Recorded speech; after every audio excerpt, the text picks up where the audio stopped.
Hey everyone, and welcome back to another video. And in this video, I'm going to show you how to access your draft listings on eBay. Now this video is going to be particularly useful for individuals. Let's say that you've added a lot of draft listings and you want to go ahead and edit them all. How do you actually go ahead and do that on eBay?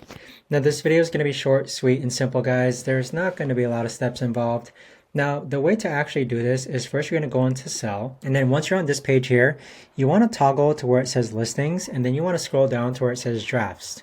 So underneath drafts, you could actually go ahead and bulk edit all these drafts. So this is just an example, but if we click on this checkbox here, and let's say that all these cards are in the same condition and you want to use the same description for all of them, you could actually click on resume drafts and then click on continue. And then we're going to be taken to this page here. You want to click on that same checkbox again, and then you want to click on bulk edit.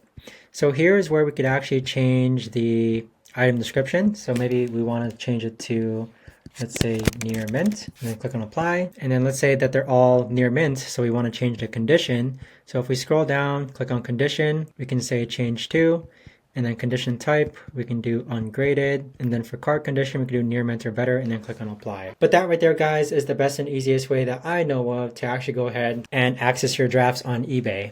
If you guys know of a better or easier way to actually do this, let me know in the comments down below.